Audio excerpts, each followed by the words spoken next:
காப்பதவராகும். நடத்திய வீரன் நினைத்தால் நன்றி சொல்லாமல் இருப்பேனா?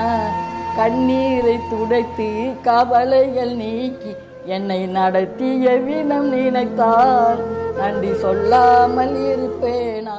அப்படிதான் அந்த முதியவருக்கு வந்து ஒரு வாக்கிங் ஸ்டிக்கும் வாங்கி கேட்டிருந்தார். வாக்கிங் ஸ்டிக் வாங்கி கொடுத்துட்டு ஒரு 4 நாள் இருந்தார். ஒரு முதியவரை வந்து நம்ம வச்சு பாதுகாக்க முடியலங்கிற ஒரு வழி ஒரு பக்கம் இருக்க, இதுக்கு என்னதான் தீர்வு காண்றதுங்கிற ஒரு சிந்தனை ஒரு பக்கம் இருக்க, பிள்ளைகளால் கைவிடப்பட்ட நிறைய முதியோர்களுடைய நிலை இப்படித்தான் இருக்குது அப்படிங்கிறத யோசித்து பார்க்கும்போது அவரை நல்லடக்கம் பண்ணிவிட்டு உடனே ஒரு முதியோர் இல்லத்தை நம்ம உருவாக்கணும் அப்படிங்கிற நோக்கத்தில் உருவாக்கப்பட்டது தான் கைத்தடி முதியோர் இல்லம். உயிரெல்லாம் ஒன்றே உறவாவோ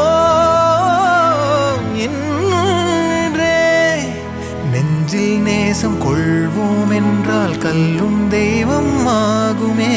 உண்மை அன்பை நாமும் காட்ட கண்ணீர் மட்டும் போதுமே. அதே மாதிரி ஒரு மழைக்கால சாரல்ல ஒரு சாலை ஓரத்தில் பார்த்தீங்கன்னா ஒரு முதியவர் போத்திட்டு படுத்திருப்பார். அவருக்கு உணவு யார் கொடுப்பா, எப்படி அவர் லைவ் பண்ணுவாருங்கிறதெல்லாம் ஒரு பெரிய கேள்விக்குறியாக இருக்கும். அது மாதிரி இந்த மனநலம் பாதிக்கப்பட்டவங்க இருக்காங்க பார்த்தீங்களா, அவங்க படுற வேதனை, அவங்க போய் சாப்பாடு கேட்கும்போது கம்பெடுத்து விரட்டக்கூடிய நிறைய நபர்களை நம்ம பார்த்துருக்குறோம். மனநலம் பாதிக்கப்பட எல்லாருக்கும் ஒரு வேதனை வர்றப்ப பாதிக்கப்படுவோம். அவங்களோட லெவல் அதிகமாக இருக்குது, அவ்வளோதான்.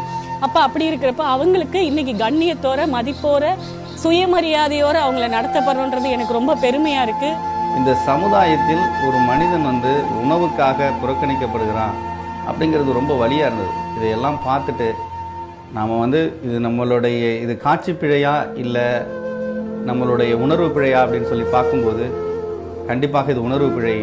நாம் அவர்களுக்கு ஏதாவது செய்தே ஆக வேண்டும் அப்படிங்கிற யோசனையில் தான் இந்த பசி அன்ன தர்மா என்ற திட்டம் துவங்கப்பட்டது.